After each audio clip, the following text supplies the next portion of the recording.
Welcome to the Doc G Show, a radio show cluster. Without further ado, critics have said he has the face for radio and a voice for silent films.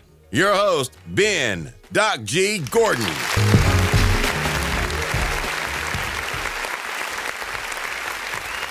And we are on the air. Welcome to the Doc G Show. I'm your host, Doc G. With me, as always, the one, the only, Mikey Maximus, the father figure, Charette. Say what? Doc G, what is up, sir? How's it going? Oh, it is going good, Mike. You know that song, Father Figure?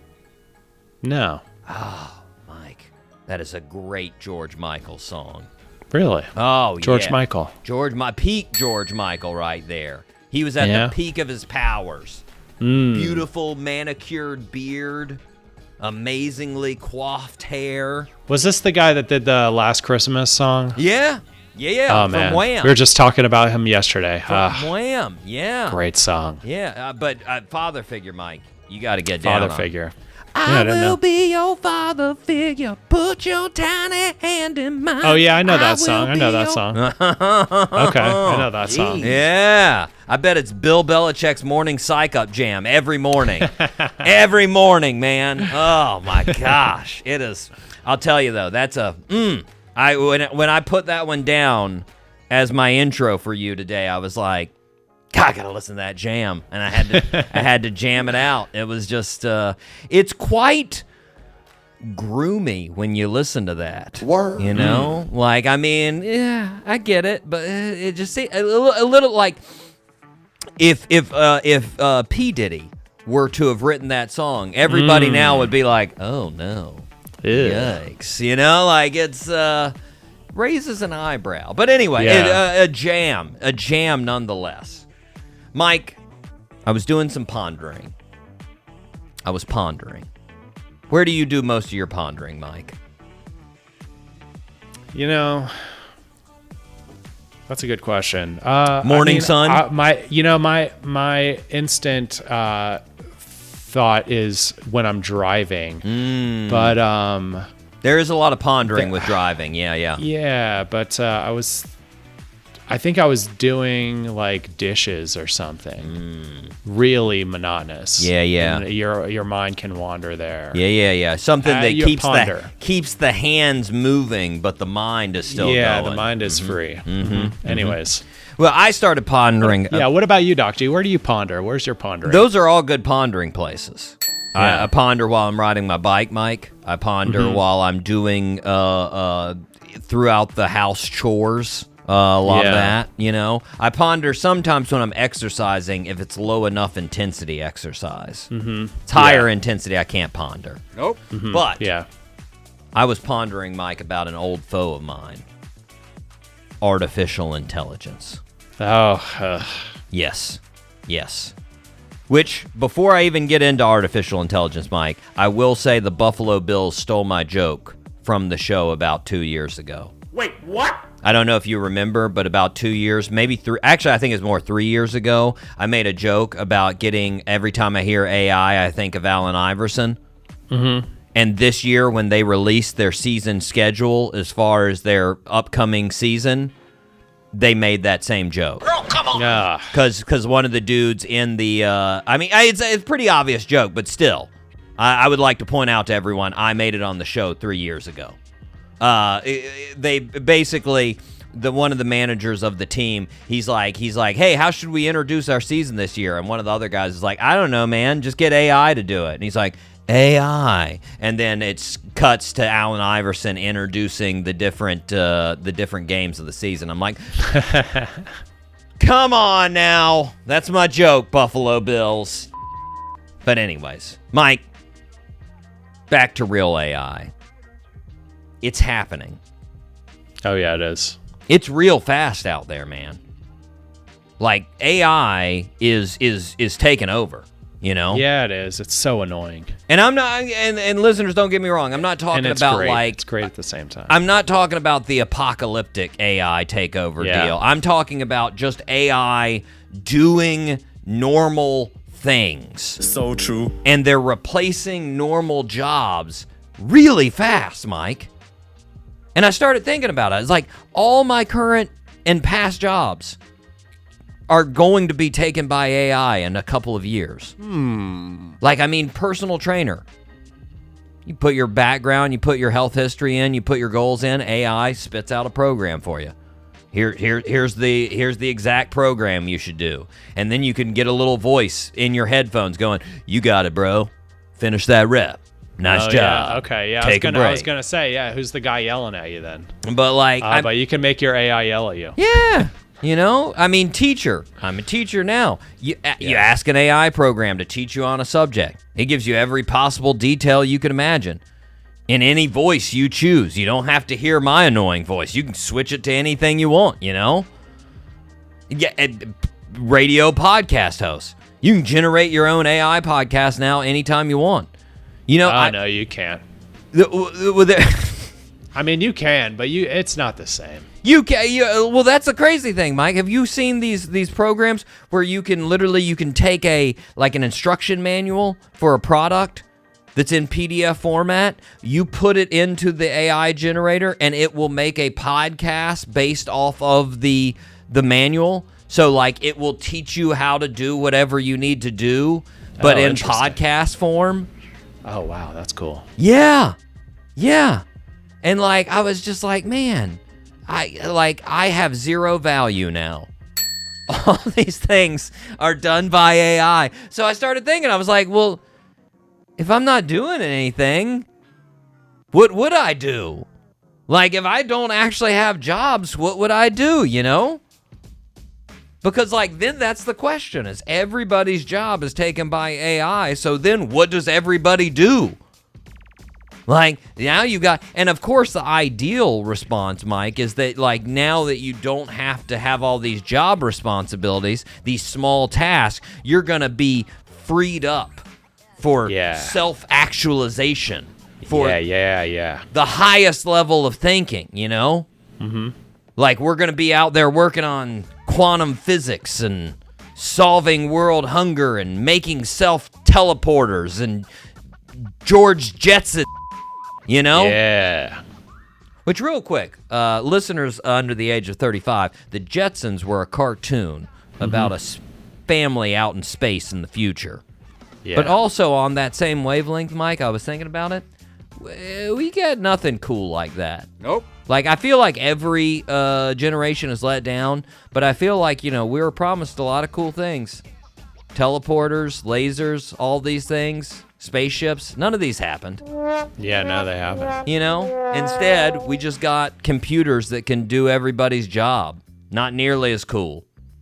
Yeah, no. Not nearly as fun. I would much rather have a Star Wars spaceship.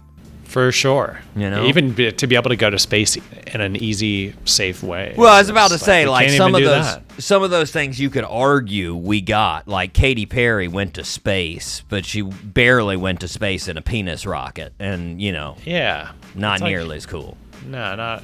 Yeah, it's not quite. Cool. It's high. Yeah. High up, but, you know, not space. Yeah, no. Anyways. But back to the conundrum, Mike. Back to what I was pondering, right? I was like, what are people going to do with all their free time? And I was like, I'm not going to do any of that stuff that I just talked about as far as all the important self-actualization. I'm not smart enough for that. Nope. Like, I read one paragraph about quantum physics and my head explodes. I'm like, wait, there's a group of electrons here, but they're not really here. They're also over there. And there's just a probability of them being in both at once. What is this, magic? I don't understand. I don't get it, right? I feel like there's Mike, I feel like instead of people making and developing super cool new technology, there's a much higher likelihood that people will lose the ability to walk because they became that lazy. So true. Ooh, yeah, that sounds nice. They just can't even pick themselves up off of their couch. And AI is doing everything around them. And they're like, well, I got to stand up today.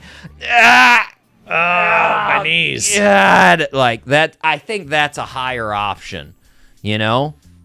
So, you know, I've got two options. Option one, instead of letting your life go to listeners, turn on the Doc G Show Yes. and go do something. You don't have to pay attention to us. We'll just be in the background here rambling. And you can do the other things. Garden, go for a walk, go for a cycle, any one of those things, but we'll be back here. Option 2, listen to the Doc G Show while you lose the ability to walk. We fully support your laziness, and we will be here for your descent into immobility. Yes.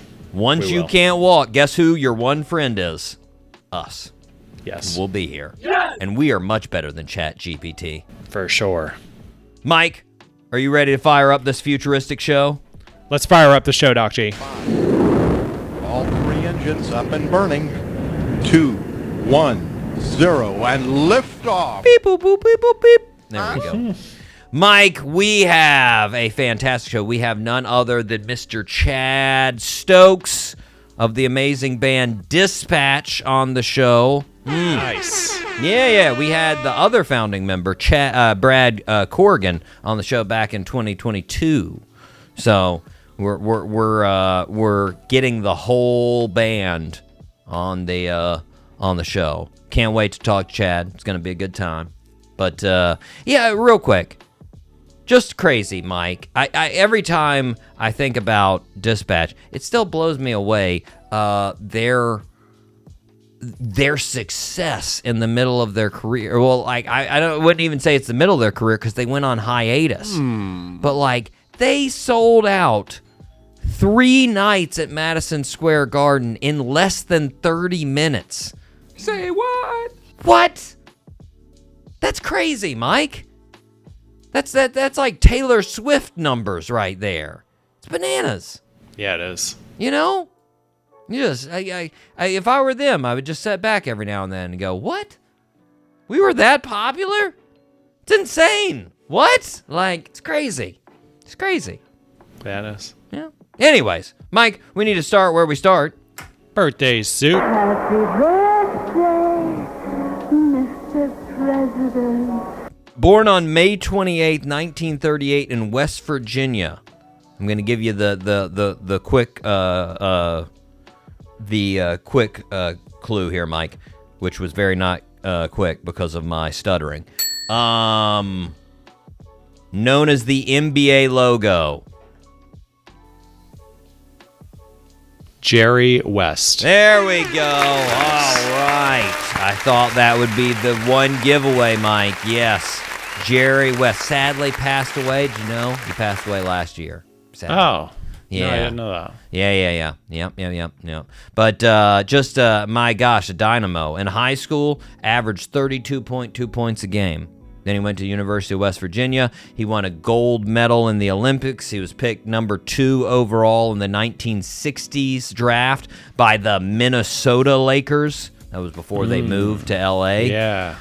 Then once he actually started playing for him, they moved to L.A. On the Lakers, he was a 14-time All-Star, a 12-time All-NBA player, a 4-time All-Defensive Team player, a scoring champion, and a NBA champion. And he is the only person to have won the MVP for the finals on the losing team, which is bananas.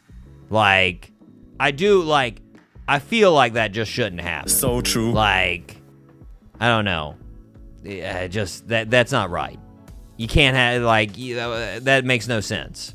Like, oh, you know what?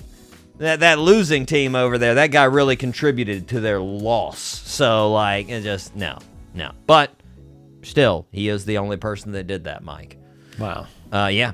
8 titles as an executive, and he was also on the 35th, the 50th, and the 75th anniversary team of the NBA. Mr. Jerry West. There we go. Nice. Happy birthday, Jerry West. Would have turned, let's see, what would he have been? 87. So he lived till he's 86. Happy Nice. birthday to Jerry West. I'm on the, I don't know about you, Mike. I'm on I'm in the group that thinks the logo shouldn't change. You don't change it. It doesn't need to change. No. Like, he's good on it. Like, people, they're like, oh, we need to make Kobe the logo or Jordan the logo, and I'm like, nah. No. It's good. It's been this for 60 years now. We don't need to change it. Like, makes sense to me. But anyway, it's good. Yeah, like he's a little swervy dude with his dribbling there. I like it. Yeah, I like looks it. good. Anyways, Mike, you ready to rip some headlines? Let's rip some headlines, Doc G. It's now time for Rip from the Headlines. Listeners, Mike, I've got strawberry lemonade today. Say what? Oh, that looks nice. It is. It's good. I've got very black coffee today. Ooh, per usual. usual, yes. Just making that rich aroma with your urine. Oh yeah. Mike, let's start off here. I've got a headline from The Independent. So here's the headline from The Independent. Feargal Sharkey diagnosed with prostate cancer after seeing doctor for sore throat. Come on, Independent. You're not supposed to tell us what the symptom is in the title? Nope. You're supposed to say he was diagnosed with prostate cancer after having this extremely common symptom. And then I know not to click on that headline. So true. Good Lord. Now every time I have a cold, Mike, I'm going to be like, well, obviously it's cancer. I knew it. This is cancer. There's no other alternatives. Like, God. Mike, do you ever click on a story that's talking about symptoms, Mike? No. No. Oh. No, and this one just blared it out to us right at the front that I was like, no, come on. I don't want to know anything now. No, leave me in the dark. That's horrible, Mike. Horrible. Mike, I'm going to go on to people. Mike, do you know Brianna LaPaglia? Brianna No. LaPaglia? No. Her nickname is Chicken Fry. Nah. She's a podcaster. She's a podcaster who got really popular on Barstool Sports. Okay. Mike, you're never going to guess this. She's attractive. Oh. Yeah. It's That's a real good. curveball. As her believe it. Wikipedia page says, Mike, she's known for her comedic takes on dating and college life, post-college life. I heard nothing about bidets, llamas, Taco Bell, or Selena Gomez eating Taco Bell. So I'm guessing she's not going to be a good fit on our show, Mike. No, probably not. No. Anywho, that's Brianna, Mike. And here's a headline that she had about the most recent Sports Illustrated swimsuit edition. Here's the headline. Brianna LaPaglia admits her DMs were popping off after SI's swimsuit shoot launched. That's a little surprising, isn't it? Like, who are the people that only notice that these people are attractive once they're in Sports Illustrated swimsuit edition? Like, how are they not already contacting her in their DMs? Instead, they saw that and they're like, oh, you know what? Oh, that reminds me. I got to shoot her a DM real quick. Like, it's ridiculous. It's so funny. And they actually thought that would work. Like, that's like, who are these people? They're like, I'm probably the only person that's telling her about this. I should probably let her know. Hilarious. I mean, and obviously a lot of the people that are doing it are famous folks that are DMing her. But there are definitely average Joes out there that are doing it too. There are just the average dude that's like, yeah, give this a shot, see if she Why not? responds. Like, back in your single days, Mike, would you have seen a picture of a pretty lady in a Sports Illustrated swimsuit edition and been like, Yes. I need to DM her? Oh, yeah, absolutely. Why not? You just have to have a good subject. You have to have a good, starting 5 words. See, and boom, why not? that's the problem, Mike. I have no confidence. There is no way in have done that because Full, I would be full like, court shots, Doc G. Come on, full court oh, shots. no. Most of the time, I don't have the confidence for a layup. I'm like, it probably wouldn't work. Nah, it's not going to happen. Like, it just, but yeah, it amazes me. It amazes me that, like, that is the person they think they're in on the DM. Is like, you know what? Now I'm gonna DM her about this. Like, just ridiculous, Mike. Mike, CNET. This is a headline from CNET. You can now use Lego GPT AI to create your own Lego designs.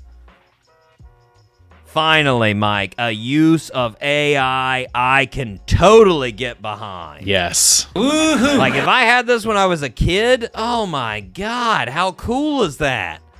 You just go over to the computer, you're like, type in like, Castaway Resort, Beach Island Resort. And it, like an architect, just gives you all the designs, gives you the layout. Then you just got to get the bricks out, man, and make it happen. Okay.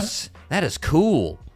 I want a piece of that. You could even be like, make me a Doc G logo printout with Legos, like anything. Yeah. That's cool. Yeah. That's cool. And then it would be cool if you could, like, obviously order, exactly. Yeah. I bet you. need, I mean, you got to think Legos all over that. Yeah, right. They're going to be all over that soon. Order those, but like, although that'd be pretty expensive because they got to, separate all that stuff for you. They got to put that out. I'm guessing that'd be a pretty penny right there. Well, in the future we'll have like unlimited money, all of us. So, well, yeah, I guess, it'd be pretty. Yeah. Huh? Mike, anyways. I've got a headline from the New York Post. Here we go. Drinking soda changes the way your body absorbs sugar, including from other food. Mike, I'm going to go out on a limb here and guess for the better, right? Yes. That only makes sense. Mm-hmm. Mountain Dew kicks your body into awesome mode. Mm-hmm. Just get out there and dominate the world, right? Oh, yeah. Now, Mike, I read the story, and it turns out they were withholding some of the info in this headline, not surprisingly. This is an animal study, Mike, that they were doing. And they weren't looking at sodas. They were feeding mice a 10% sucrose water, which is fairly comparable to the sugar content of some sodas. And essentially, they were giving it to them all day, every day. So it's like a person just drinking soda nonstop, right? There's a lot of caveats. What we call, limits to the research. Mm-hmm. Constraints, Mike, in the methods here. Now, I also would say, Mike, I don't really think this is a novel finding. What they found, right? They found that mice that consumed the sugary water for 12 weeks, not only did they develop what you would think, insulin resistance, which they did, they also saw an increase in the creation of transporting molecules in the digestive tract that help us absorb sugar. So the literal glucose and fructose transporters that take up sugar, those increased in the digestive tract, which I would argue that's been known for a good while. If you regularly eat something over and over, your body's going to find the most efficient way to digest and absorb it, which is why if you eat the same thing every single day for like a year straight, and then you eat something else, you everywhere and have diarrhea. Because your body's like, what the this? I can't do anything with this. Like, that's it. But, so what does this mean, Mike? What does this headline mean? It means it's not a good idea to drink sodas all the time. Wow. Just like it's not a good idea to eat ice cream every meal or do heroin. These are things you should probably not do in your day-to-day. What about just once on the heroin, or you shouldn't do it every day? Or Mike, not soft drinks, but heroin, yeah. It's fine just once or twice. You don't want to overdo it. No, listeners, don't misunderstand me. Okay, don't get out there. Don't get out there into in the heroin game, guys. Don't even do it once. Mike, I can't remember. I think I think we talked about it because we had a top 3, I think, on it. But you're not Top 3 ways to do heroin. Was that the one? It's the worst. It was a real dark day. We both had the number 1. We both said injection, so it was great. No, we did the top 3 sodas. You're not a big soda drinker, are you? Oh no, I'll drink some soda. Oh, okay. I'll try. Okay. I'll try some weird stuff. But you're not like a super regular soft drinker, right? No. No, I didn't think you were super regular on it. No, I'm scared of it, man. Everybody's ruined soda for everybody. That's true. It's very true. Very true. I mean, it basically is. You do think you're going out there with some kind of narcotic every time. That's how it feels, man. The news is ruining it. When I was a kid, I drank a lot of Coke. Okay. But, I got you. But now you put that in the past. Yeah, now I have to just do it once every couple weeks or something. Do it once, come down from it later. In my car. I can't tell anybody about it. Go to a meeting afterwards. Guys, I did it again. I'm sorry. Mike, I've got a headline from Mashed. Quote, only open for lunch, this iconic Georgia restaurant still has people lining up for its fried chicken. Mike, I saw this headline. I knew exactly where they were going because I've been there before. Say what? I knew what it was. It was Mrs. Wilkes' dining room. And that's it, Mike. Have you ever been to Mrs. Wilkes' dining room? No. It's delicious. Really? But I will say, there is a price to pay for that fried chicken. It's not the actual cost. The price is it's served family style, Mike. Which means unless you're going there with like 7 friends, you're going to have to eat at a round table with like 6 people you don't know. Oh, yeah. I don't know if I'm down with that. No. The last time I was there, me and my brother had to eat with some preacher and his wife and a family from Canada. And it was weird as I did not enjoy it at all. Nope. Mike, if I'm having a great food experience, I don't need a bunch of people watching me and talking to me while I do it. It's kind of like a sexual experience. I don't need a bunch of people there. Fried chicken. Yeah. No. It's very... It's an individual experience. I want to have that by myself. Mm-hmm. Yeah, I don't need a bunch of people there. I'm not Diddy. No. I would rather it be a small group, maybe one person, you know? But it's that to me, that's the worst part. Now, the thing when I was there with my brother, I acted as the deflector for him because I'm actually concerned about, conversation with everybody else. My brother just focused on eating and literally said like one word the entire time we were there. And like every question that these other people would ask while we were eating, they'd just like look over at me and I'd be like, and it totally detracted from the fried chicken, man. Totally. I mean, I love food, Mike, but I also hate people. Yeah. I shouldn't say hate people. I just don't. Yeah. It's like forced fun. I mean, that's like basically that's like forced fun. Yeah. That's for like sure. a wedding right there. That's like a wedding scenario, right? It's just ugh. Yeah. What's horrible. the point too? They're trying to cut down on costs. That's a weird concept for me. I think it just makes it easier for them to like shove people in and out, Yeah, for like, sure. There's just got to be other more efficient methods for doing that. Yeah, communal eating. But it is like no short. They are not short on popularity, Mike. That place is packed and they're also one of those weirdo places that only takes cash. No cards. All cash. Cover up. That's a cover up. That's the last time I slipped on my heroin, Mike, was at Mrs. Wilkes. What? Anyways, Mike, we are going to take a break. We are going to be right back here on the Doc G Show.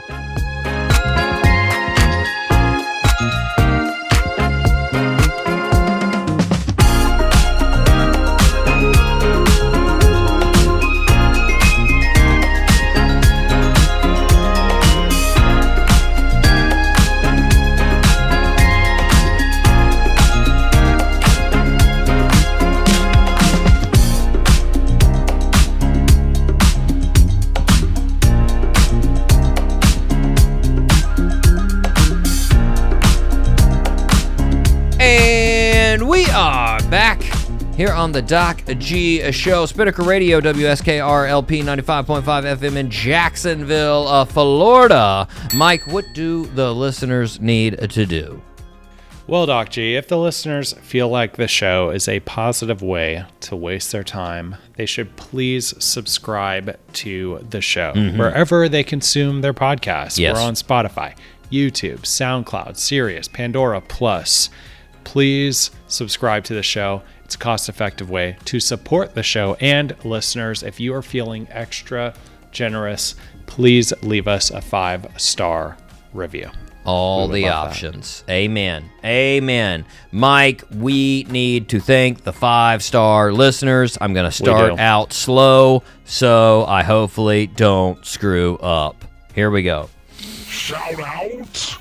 Shout out to Genoa, Italy, Richards, Texas, Barcelona, Spain, Winfield, West Virginia, Biloxi, Mississippi, Tulsa, Oklahoma, Peoria, Illinois, Katy, Texas, Toms River, New Jersey, Olive Branch, Mississippi, Asheville, North Carolina, Los Angeles, California, Spartanburg, South Carolina, Athens, Georgia, Baton Rouge, Louisiana, Chicago, Illinois, Boynton, Virginia, Fort Lauderdale, Florida, Columbus, Ohio, Falkenstein, Germany, Jacksonville, Florida, Columbia, South Carolina, Radford, Virginia, Gainesville, Florida, Frankfurt, Germany, Fort Worth, Texas, Boardman, Oregon, Phoenix, Arizona, Anoka, Minnesota, Ashburn, Virginia, Purikai, Brazil, San Diego, California, and Dublin, Ireland. Nice.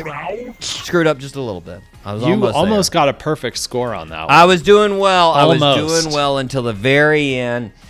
You know what I did, Mike? I don't know if you noticed. I switched up the order of those ones, the ones that were giving me the trouble.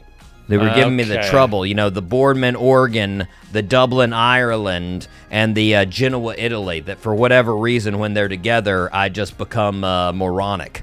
So, you know. They're hard, man. Little diction exercises. Words are hard. Words are hard. But you know what? They are. Thank you to the listeners. We do appreciate it. Of course, the regulars, we need your support. Yeah, we do. You are the water beneath our boat.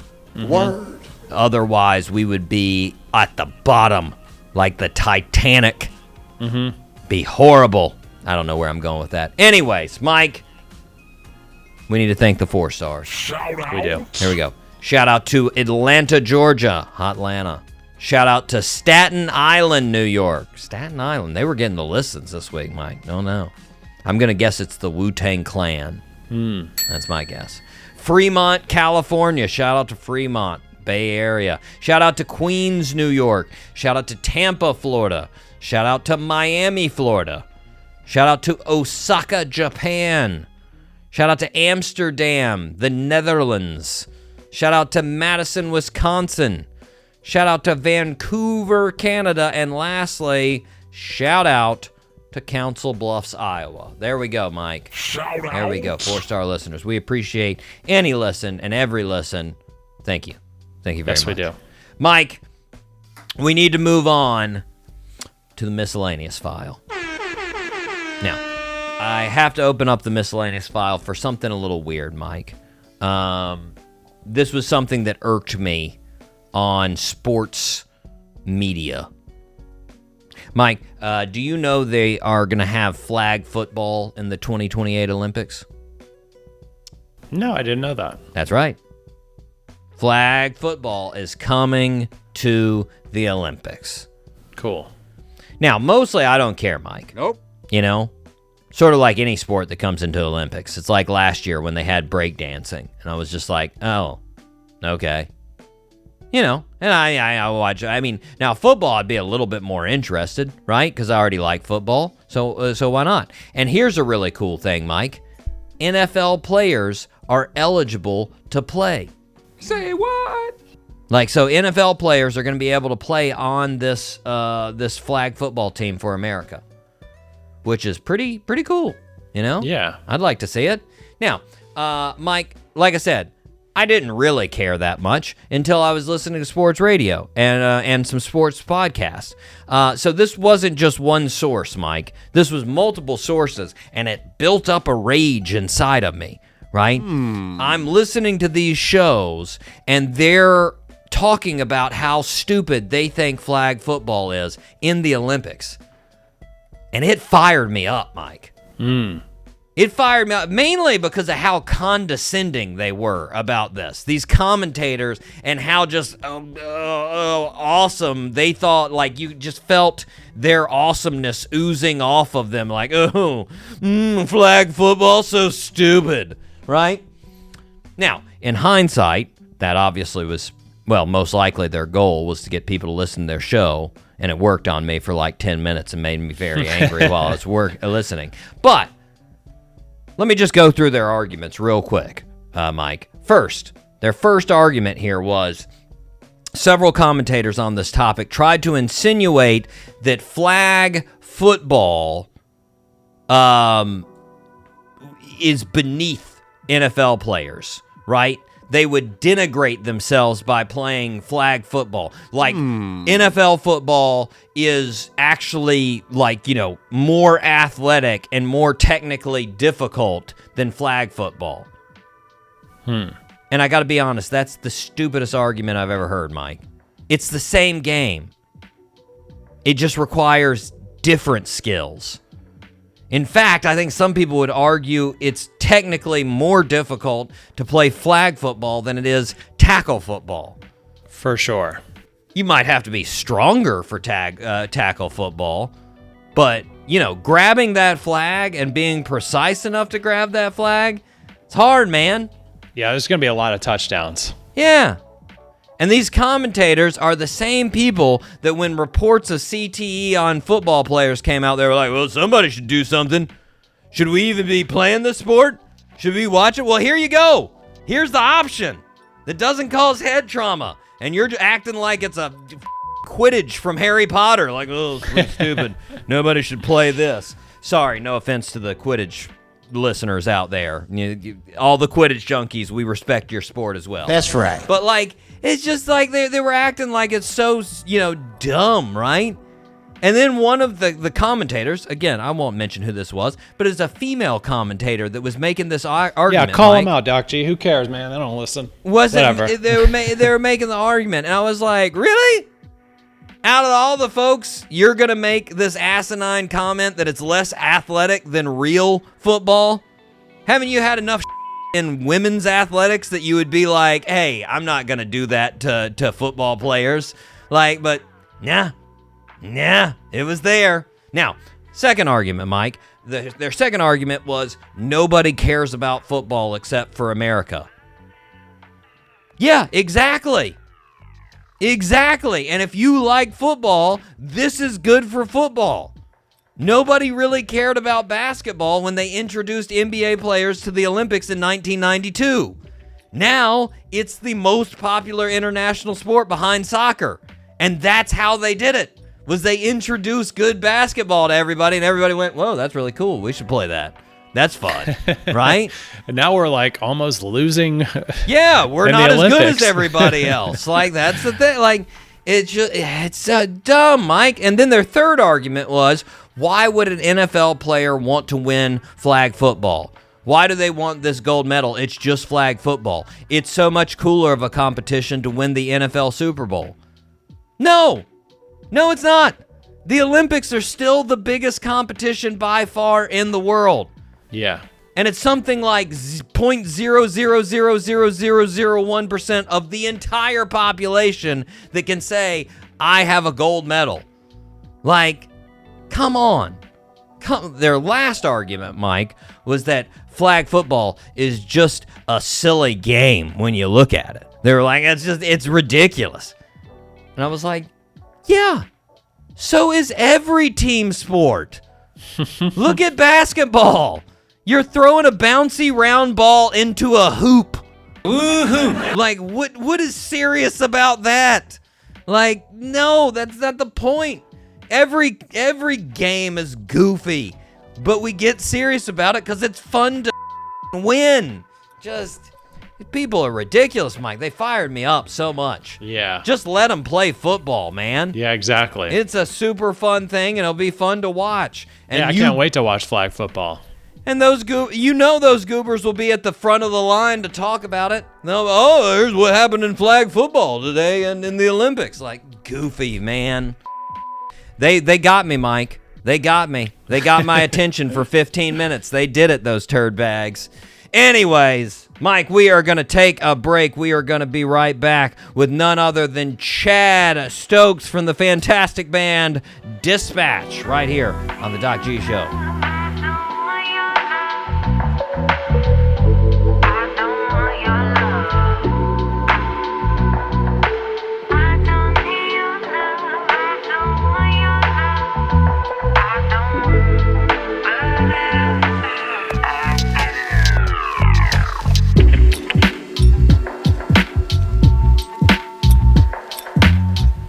Welcome back to the show, everybody. We are very excited to be welcoming back lead singer of Disptach, who have a new album, Yellow Jacket, coming out June 6th. And they will be at St. Augustine Amphitheater June 3rd. Mr. Chad Stokes. Chad, how are you, sir? Hey, I'm good. How you doing? I am doing well. So the touring for Disptach, we haven't started. Like I said, you're coming the 3rd. That's the first show of the tour. But you did just have a solo show with your 1972 rock opera in New York. How'd that go? It was good. It's a whole different world. I'm learning. We are all learning about. We're pretty used to the rock and roll circus, but the stage world is its own circus, and we're kind of this hybrid thing, where we're a big band, like 10 of us, going in to basically play a concept record from start to finish. As we're partly a show, a concert, and part a theater experience. So it was fun though. It was really fun being down in New York, and the show is getting, it just gets better and better the more we play it, because we figure things out each time we play it. And I think this next coming year is, this 1972 is going to be a big part of that, kind of post Disptach tour. Well, now creating a rock opera, I don't think that's sort of a common go-to for most folks, but I saw that you said you wanted to do this for basically 30 years. Yeah, since I was a kid. I mean since I was in high school maybe, and started writing songs. What sparked it? Probably the musical Hair, about anti-war, anti-war, the free love hippie movement in New York City. It was something about that confluence, the anti-war, Vietnam's happening, and then you have the city of New York, in the late 60s, early 70s, and these kind of free, the flower power generation kind of in full form. So it's, I don't know. And the music, the music of that musical is insanely good. The bass playing alone. And then I also really loved Jesus Christ Superstar.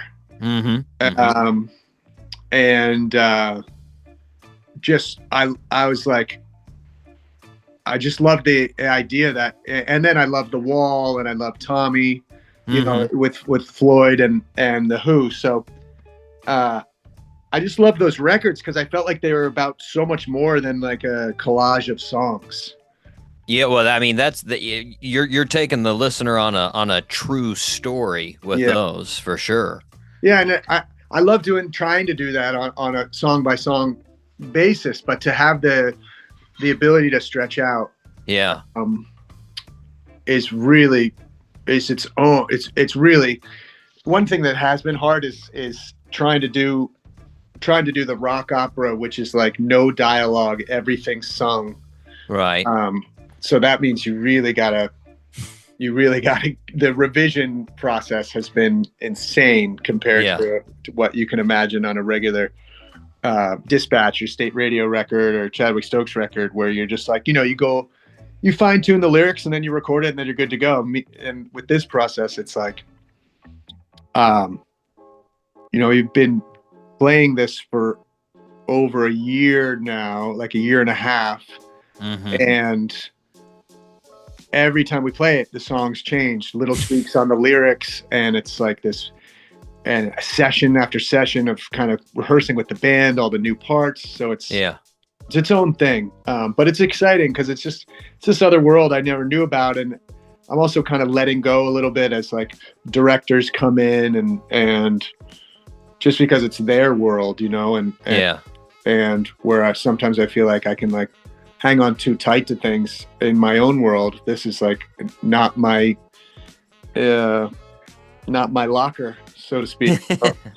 I'm just like, okay, kind of taking it all in. Get their advice on some things. Yeah.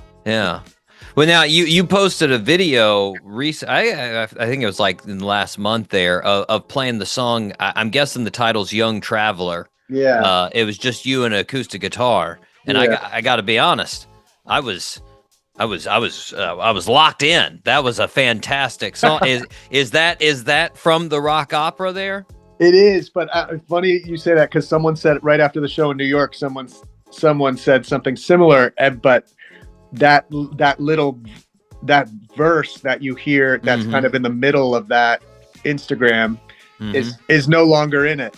Oh no. So he's like you played Young Traveler, but you didn't play the verse that you just put on Instagram. And I was like, yeah, that verse got cut.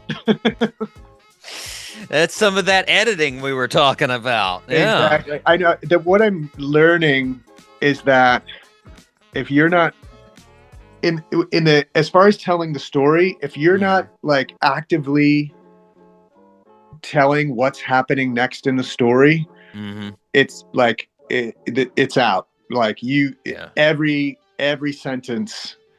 And I think this would be different if it was like dialogue than music, which is what like, but when you're trying to do a rock opera, every sentence has to kind of earn its keep. So if it's just like poetic this or that, and it's fun to sing, some of the best songs I think got cut from the rock opera, but I was about to say, had to cut the actual like songs more for the story. Yeah. Yeah, which is well, neat. It's I mean, if you're taking my vote, I say put it on some album. Put that song on some album. I don't know where it goes. Our director was saying that, like, she's like they're going to be a bunch of different 1972 records, and some of it's going to be like just me singing the whole thing, and the songs are going to be more like an album, and some are going to be the original cast. And so she did say, there's going to be a bunch of different iterations of this. So she might just be placating me there so that I'm, because I'm like, oh, I can't get rid of that, but it's okay. Oh, yeah, no, it'll come back. We'll have it. Believe me. Well, on to Disptach. You guys are getting ready to go out, like I said, on the old summer tour. Now, I've noticed you guys have really loved, like, summer tours. I mean, that's sort of been your thing. Our jam. Is that what like sets up best for everybody's schedule, or do you just like playing outside venues more than indoor? Like what makes the summer tour your sort of go-to thing for Disptach? Yeah, I think it's a lot of things, but I think the fans told us that too. In so many ways. I think the more we played, and we've obviously played so much that we know kind of what works, and we always felt there was the most mojo in those, when we were playing outside and the sun just set, and something, because it's not like that with state radio, there's something about the DNA in Disptach that is really. It just feels like a summer get together. Yeah, copacetic in that way. So, well, now these summer shows coming up, they're with John Butler, and you guys haven't played with him since 2015, when you sold out Madison Square Garden. So I'm guessing you're excited to hit the road with him. Yeah, can't wait. haven't seen him in a while since then, I don't think, and haven't toured with him since the state radio days. So really psyched to kind of reconnect, and we've reconnected just by the process of, you know, him singing on our record and him playing on our record, and you know, just kind of talking back and forth as the tour nears. Yeah. Well, I mean, I was thinking about, you know, that Madison Square Garden show, and then I went back and I was looking, like, I mean, basically the few shows you guys did between like 2009 and 2015. I mean, yeah, or 2004. Yeah. 2004 and 2000. Yeah. I mean, basically, like, that decade period in there. I mean, you sold out Madison Square Garden multiple times, literally in a matter of minutes. You sold out the TD Garden in a matter of minutes. I mean, you know, not exaggerating. That's like this is like Taylor Swift popularity as far as selling out venues. Like, when you were in that time range, did you realize, like, before, like, setting up those concerts, did you realize there was such a demand for Disptach? No, I think it speaks to, and I don't necessarily recommend this for other musicians, but it speaks to what we did, which was we stopped playing at the peak of our success. Yeah. And so we had no idea. You know, I just thought Disptach was going to fade away into people's memories. But then I would be like in Europe touring with state radio, and all these, like, you know, in Hungary, you know, like, people come up saying how much they love Disptach, and I couldn't believe how the stretch there. Yeah. So it was wild. That was a crazy time. We did the soccer stadium right outside New York City around that same time. We almost played two of those because the first one sold out so quick. So there was something in the air at that time. So a little bit like you said, I mean, a little bit like maybe like supply and demand, since you guys were on like hiatus, but everybody sort of, you left them wanting more right there. It was like it was wild. I mean, now when you get ready to do a show like a Madison Square Garden sold out show, the energy had to be bananas. Are there some? There have to be jitters going into a show like that, right? Big time, especially before the first Madison Square Garden show. Yeah. In 2007. Yeah. Because you're in those dressing rooms where, like, you've seen pictures of Mick Jagger and Keith Richards stretching and getting ready. Or Keith didn't stretch, but Mick stretched. Keith had a cigarette. Yeah. He you're just in these hallowed halls, and you're walking down the corridor towards the little curtain, and you're passing these pictures of Ali, and it's it's just it's a crazy moment, and then you hear the crowd getting louder and louder, and so it's definitely like, am I worthy for this? It's definitely a nerve-wracking moment. I think I'm sure it's happened in other times, but my knees, when we pulled that little curtain, my knees did a little buckle. I almost went down. Yeah. But I heard when we last talked to Brad, we talked to Brad in 2022, and we were talking about when you guys came back into those shows, and you did the Madison Square Garden for Zimbabwe, and you had this idea of, when you came back, to be a little bit more philanthropic. To if you were coming back as Disptach, there was going to be this sort of motivating factor. Yeah. Do you think that's kept you guys motivated since coming back, having that added philanthropic wing to Disptach? Yeah, it's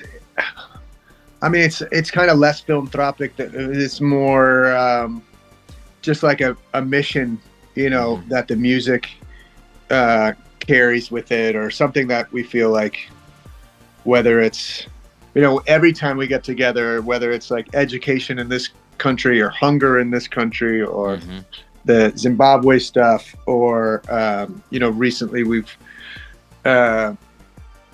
taken on different causes like mass incarceration in this country. And this year we're going out kind of with this, reaching out to immigration justice organizations in every city that we go to, just to see if they want to come and table at the show and possibly meet up with us in the parking lot beforehand and just have a little gathering. Constitutional rights, free speech, all these things that seem to be taken away during this crazy time with as this country's like getting like morphed into autocracy.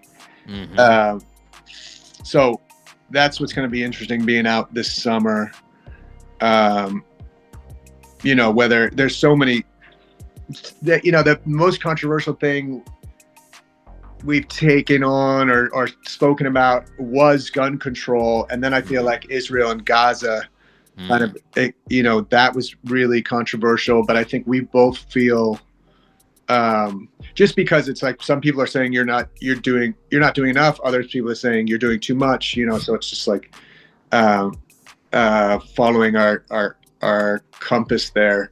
But yeah, it's I guess with gun control that's not quite true. That's more with Israel and Gaza. It's like there's people on both sides of us saying you're not doing enough, you're doing too much. But with gun control, it's like that seems like a no-brainer, and I think 90% of this country wants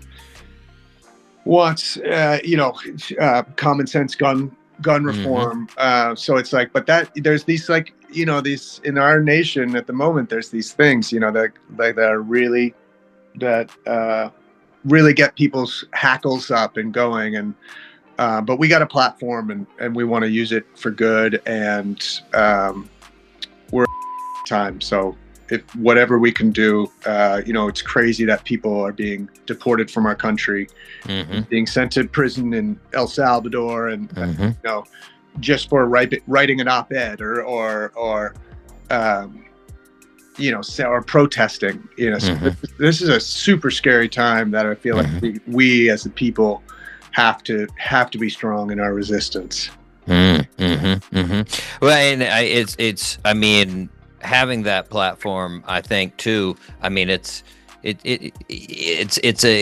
a motivating factor for you, regardless. I mean, it helps.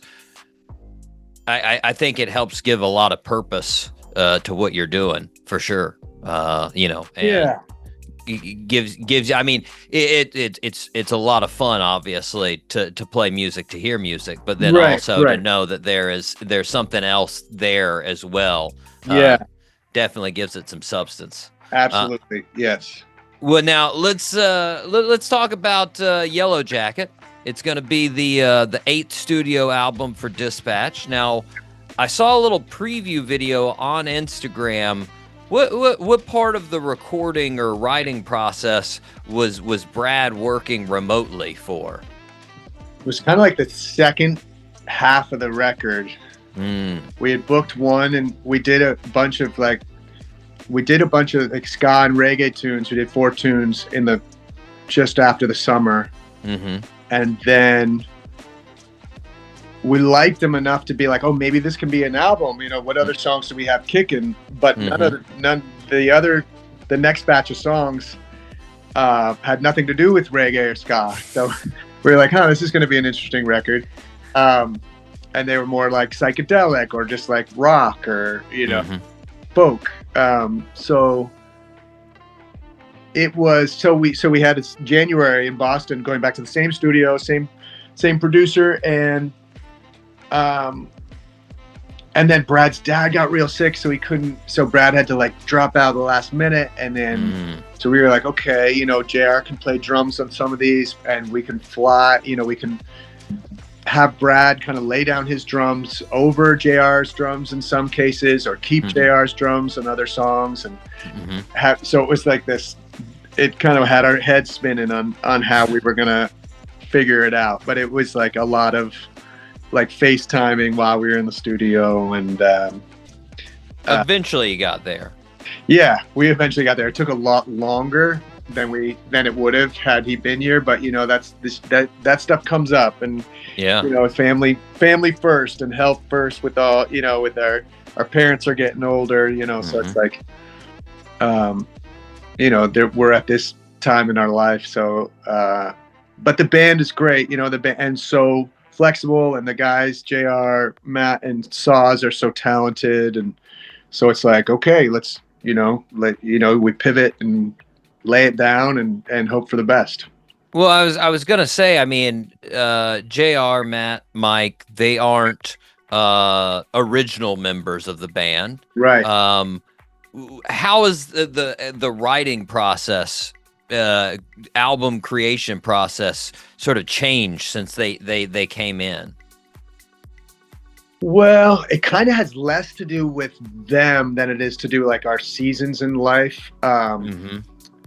In the early days, recording was a bit of an afterthought. You know, we'd play the tunes. It was just, we were such a live organism that was our thing, you know, and we'd play the songs live for a year or two before we recorded it. And now it's like we record and then we play live, you know, so it's like we learn the songs. So the process is pretty similar, you know, like I'll come to the band with song, or Brad will come to the band with song, and we'll learn it, or I'll send it to them. I'll send videos of me playing it, and then the guys will kind of think about what their parts might be, and then we get together and we play them, you know, do a little pre-production where we just jam on them a little bit, and then pretty soon after that we record it. Well, now, Yellow Jacket, the album title there, was that a song you came to the band with? Yeah. What was can you give me the inspiration on that one? Well, I was hoping actually to get that recording done before the summer, because I was just like, oh, we're playing a bunch of reggae festivals. I got a few reggae tunes, kind of sketches of some tunes in my head, and let's record some tunes and then go play them this summer. And then, you know, life gets in the way, so we ended up doing it the opposite. We're playing live, and then you know, getting into the studio afterwards and kind of learning the songs in the studio. But that song was just a little jam I had about some of the happened to me and my brothers growing up on the farm, and like kind of little vignettes kind of woven together. Like Flappy Jones is the name of one of my brother's birds, and it's about Flappy like running into a pane of glass, you know, which another brother of mine actually did himself, you know, and he has like a Harry Potter scar on his forehead, like with 40 stitches.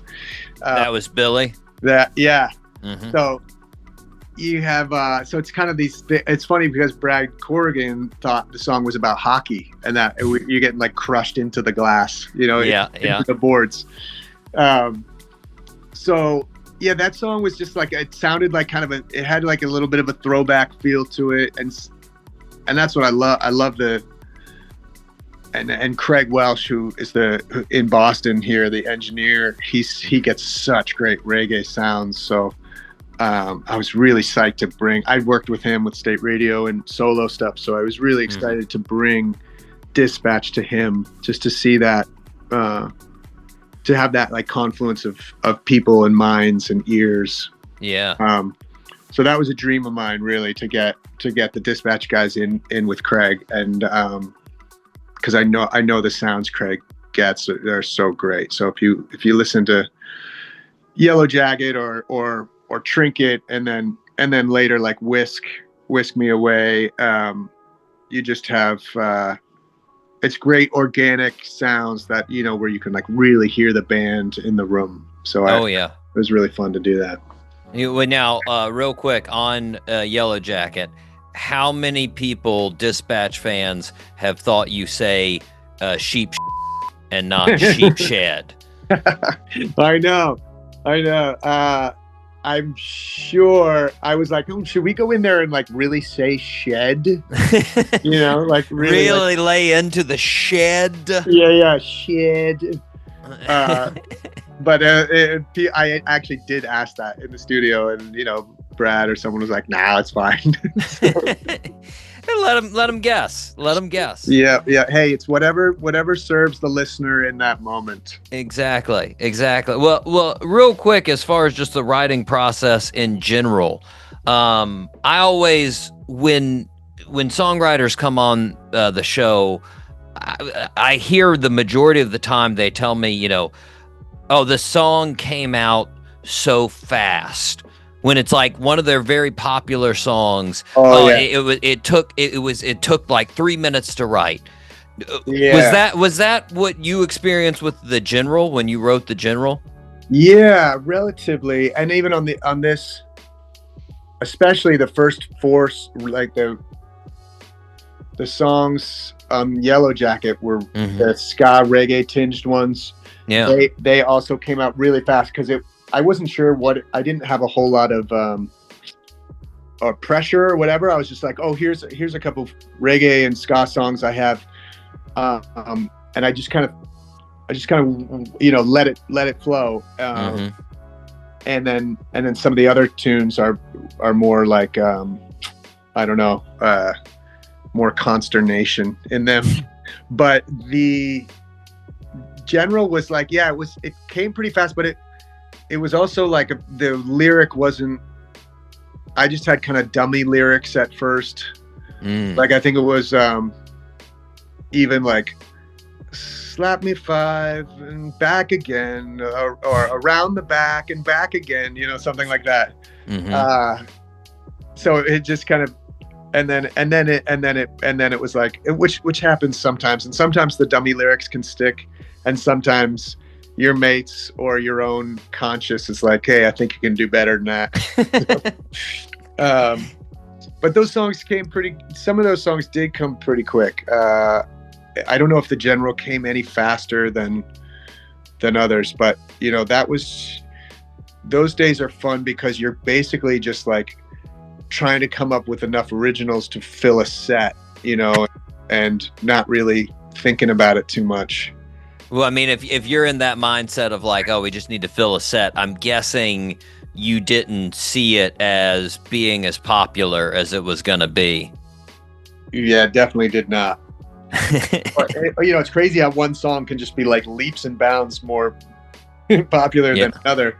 But that's just the magic of whatever of the human ears, what people hear.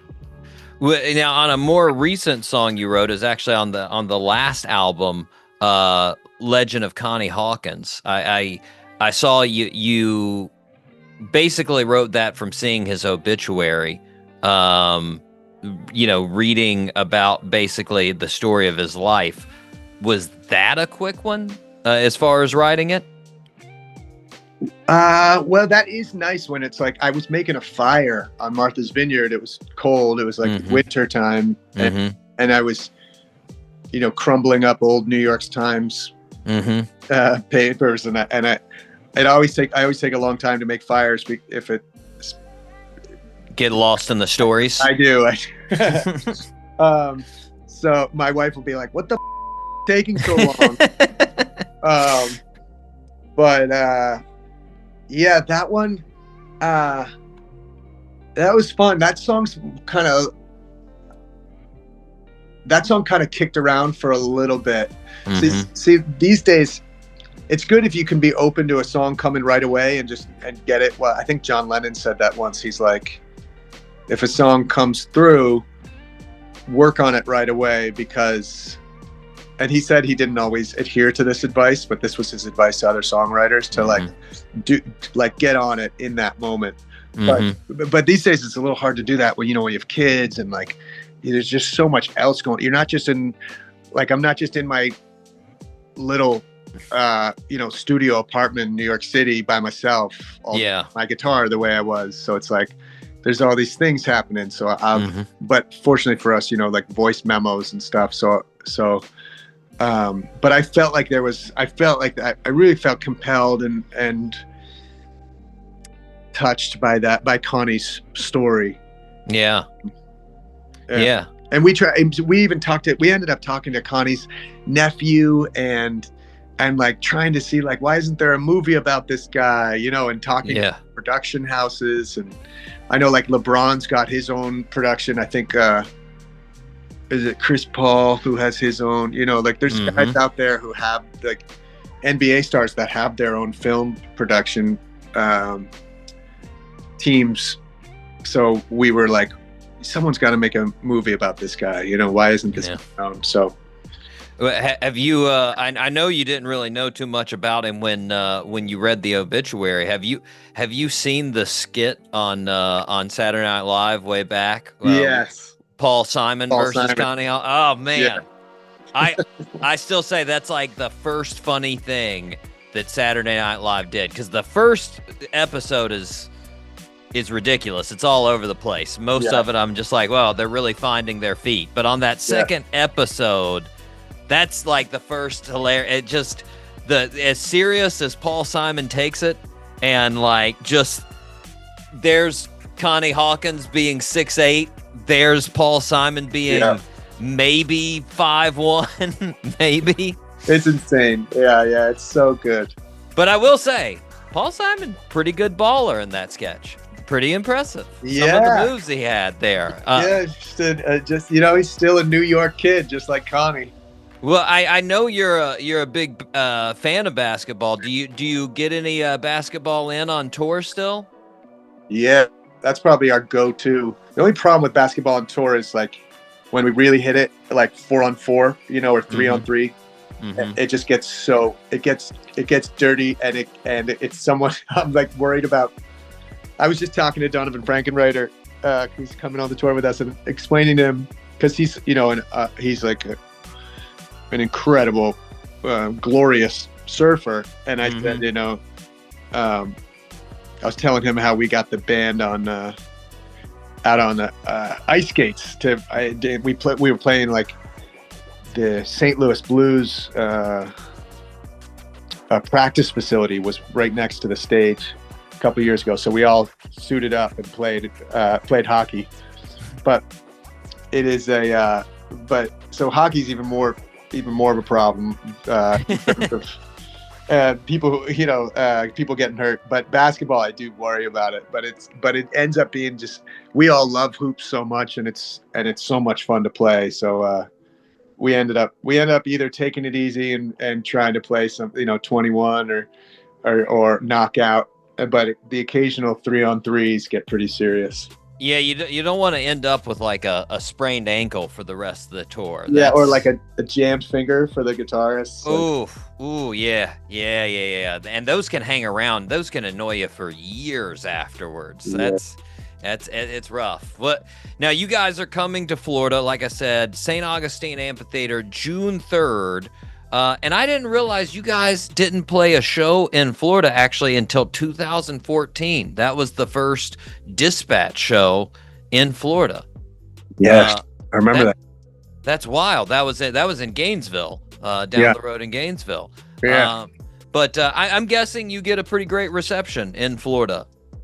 Yeah, we love it. Yeah, I mean, and state radio toured Florida enough too for me to be pretty familiar with the Floridians and just great crowds, and so absolutely. And St. Augustine is so great, such a special little spot that like within the bigger diaspora of Florida. So I was about to say it's oldest city in the country. It is a fun time, and that is a fantastic amphitheater. Just really nice. And like you said, I mean, getting to play with G Love and John Butler, all summer. That seems like a pretty awesome way to spend the summer. Yeah, we're all looking forward to it. We're all friends, and so it's like it's going to be good. It's going to be just like a fun, good hang, and again with the social justice stuff happening, and everyone's on board there. It's not lost on us that we're largely just like this group of white men. So we know that that's like that responsibility to speak up when we can and or anywhere we can. So it has that, everyone's kind of on board with that vibe too. So that feels good. Awesome. Well, Chad, I don't want to take up any more of your time, but I want to thank you for coming on the show today. Wow. I enjoyed chatting with you. Thanks, man. Absolutely. Listeners, make sure you get out there. You pre-order your copy of Yellow Jacket. It'll be out on June 6th, and then you make sure to get to St. Augustine Amphitheater June 3rd to see the guys. Right now, let's take a listen to Yellow Jacket right here on the Doc G Show.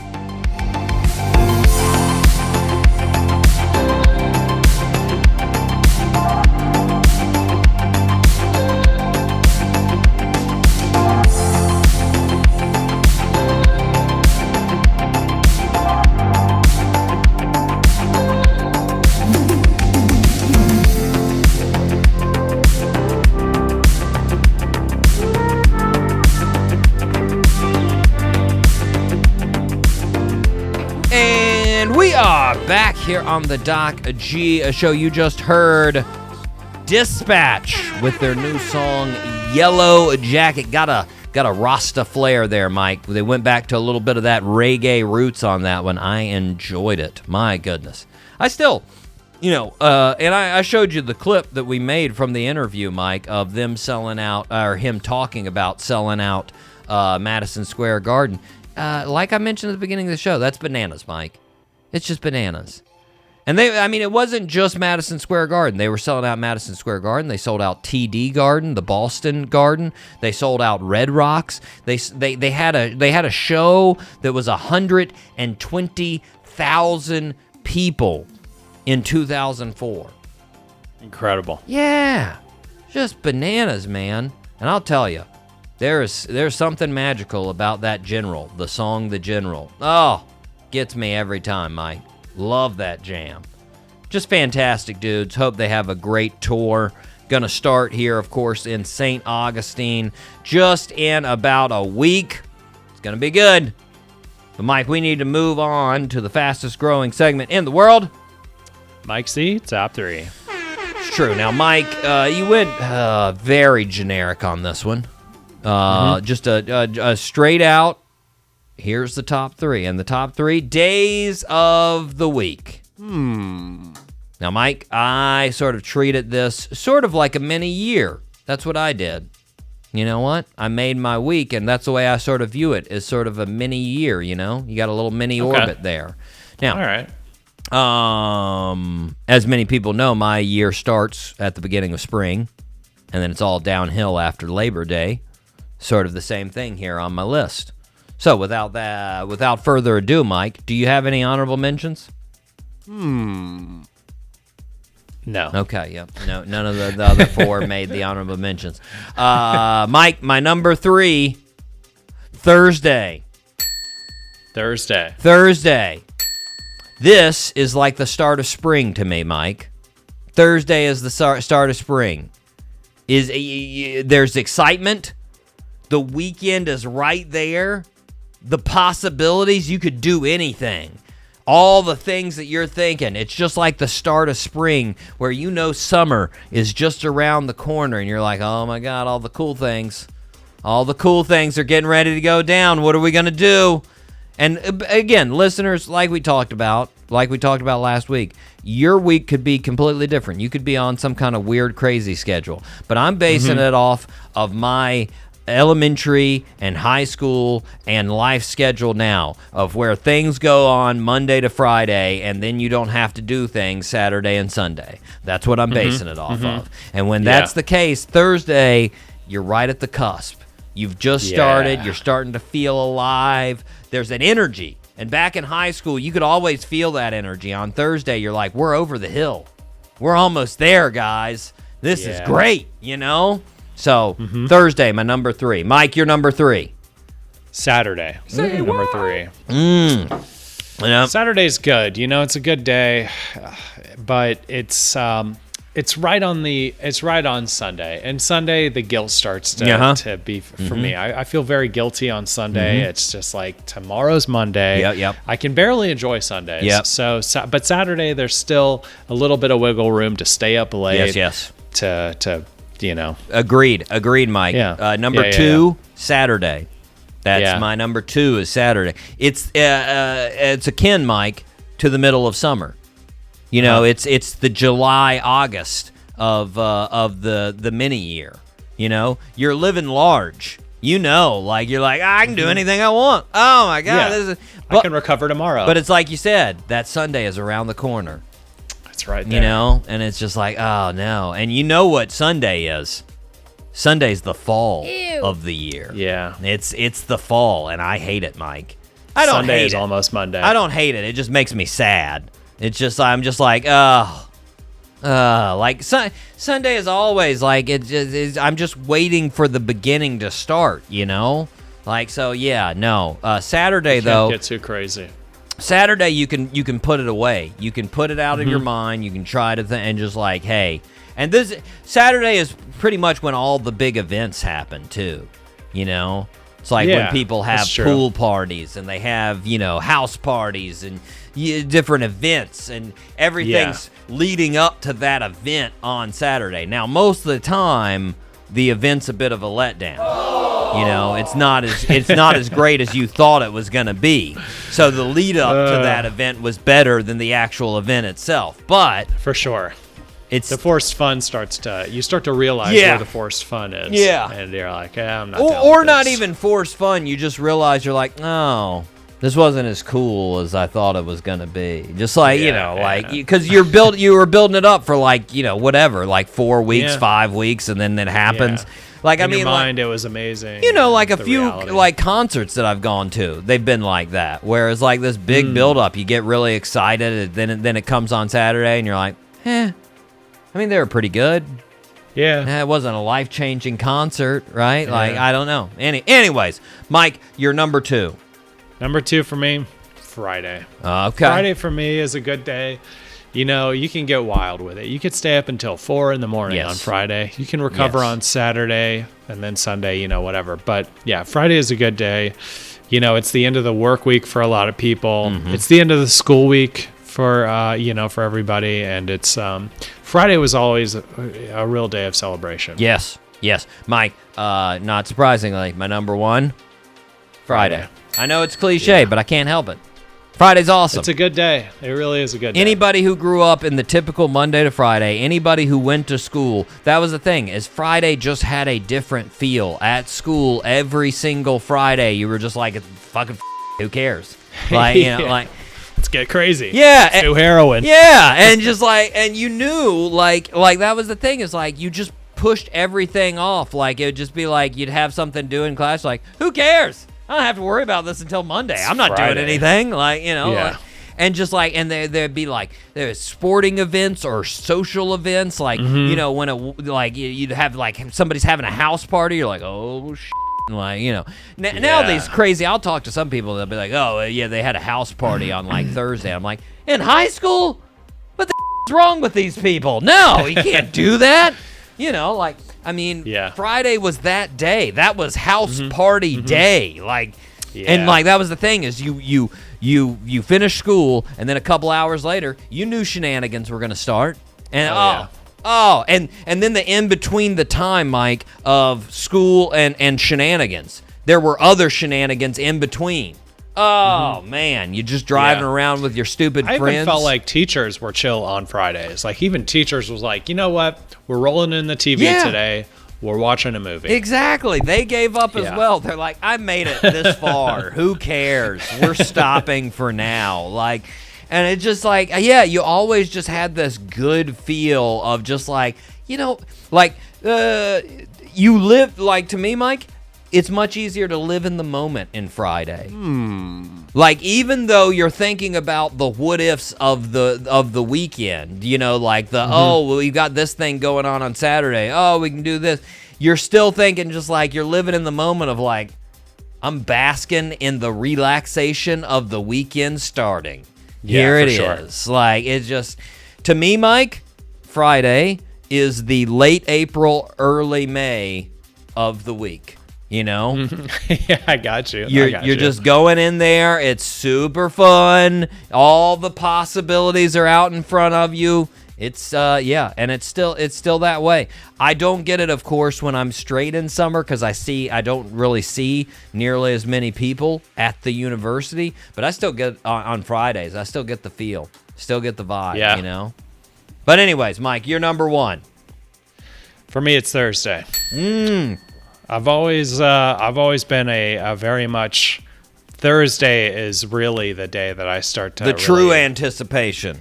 Yeah, I mean, I get it early because I wasn't a fan of school, you know, and so I would really look forward to Thursday because I knew Friday everybody was giving up. Yeah. But for me, Thursday, I could stay up a little bit later. Yeah. And you know, kind of recover on Friday. I don't know. Thursday to me was always the real hump day. It's the real Friday.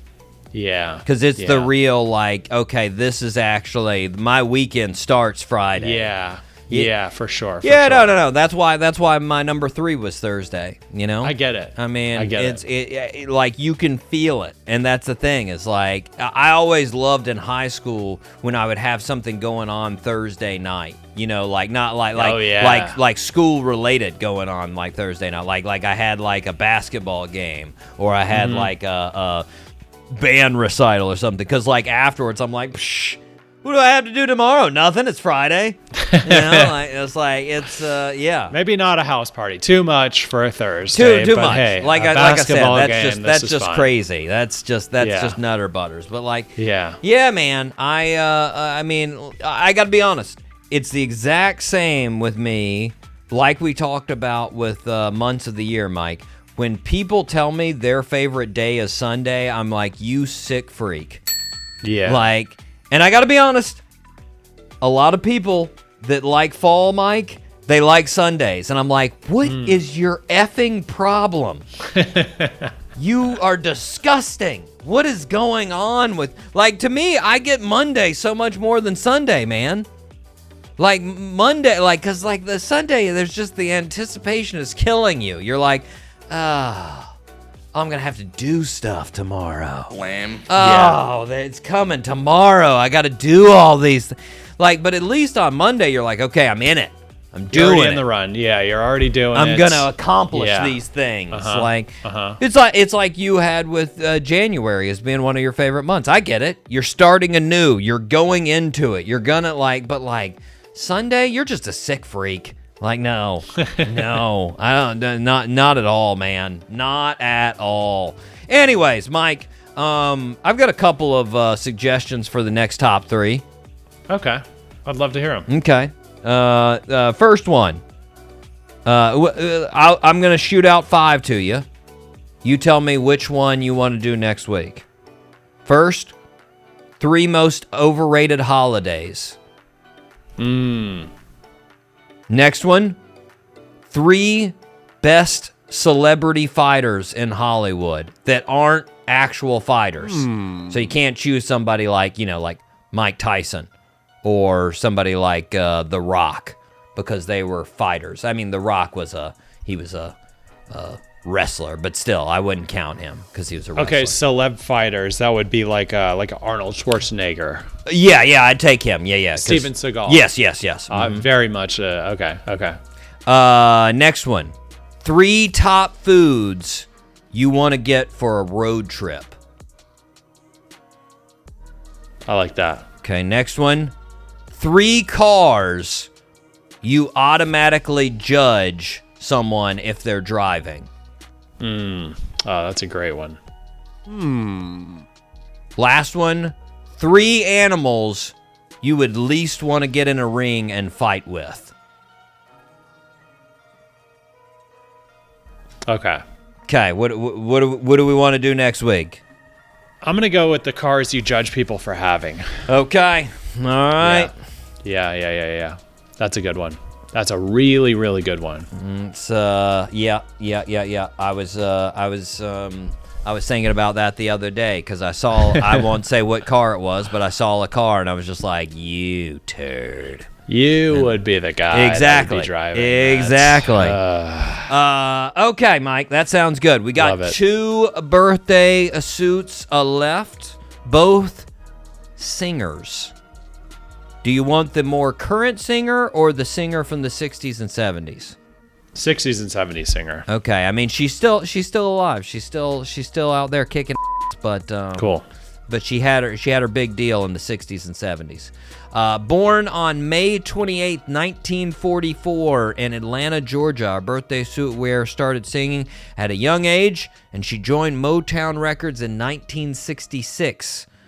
They had hits like If I Were Your Woman, The End of Our Road, and Help Me Make It Through the Night. In 1973, she left Motown and released her biggest hit with Midnight Train to Georgia. Our birthday suit wearer she's won 7 Grammys. She's on the Hollywood Walk of Fame. She is in the Rock and Roll Hall of Fame. Name that birthday suit wearer. Mike, this might help you before you think about this. It's her name. Like, she used to play with a band, right? And it was called Her Name and the Pips. I don't know. Okay, I'll give you the initials. GK. You're going to know the name. I know you're going to know the name. Gladys Knight. There it is, Mike. Nicely done. 0.5. Thank you. 50%. Well done, Gladys Knight. You know Midnight Train to Georgia, don't you? I'd probably know it if I heard it. It's a jam. That is a jam right there. Okay, last one. Born on May 28, 1985 in Malibu, California. I didn't know this about her, Mike. Her dad was the producer on Fleetwood Mac's Rumors album, Tusk, and Mirage. All 3 albums. He was the... Cool. So I'm guessing they have some money. MySpace was the first thing to really promote her music. She had a song she released back in 2007 that she is most known for, titled Bubbly.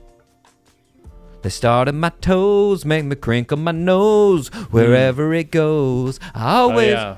You know that song? I know the song, yeah. Do you know the singer? She only had that song, right? Like, she has like 2 other songs that are pretty high up there. I don't know if you would fully call her a one-hit wonder, but like, she also had a song with Jason Mraz called Lucky that was pretty big as well. Oh, you know what? I feel like... No. Can I get the initials? CC. Carly. No. Close. I don't know. Colby Calais. Yeah. You gave it a good effort, Mike. I knew you knew it. I knew you were... It was there. The wheels were a-turning. Turning the big 4-0, Mike. Colby. Cool. Turning the big 4-0. Gladys Knight turning the big 8-1. 8-1 for Gladys Knight. There we go. Shout out to all of our birthday suit wearers, including Jerry West, R.I.P. Mike, we've got some great shows coming up. Some great guests. Can't wait. We got the Moon City Masters. We got Sly, Young Gun, Silver Fox. We've got, who else do we have? We got a bunch of people. We got a bunch of people. Can't wait for all these guests to come on, but we need to wrap it up. I have been your host, Doc G. With me, as always, the one, the only, Mikey Maximus Verticus Charette. Always a pleasure, Doc G. Thank you so much for having me. Of course. And until next time, zip it up and zip it out. Zippity-doo-dah.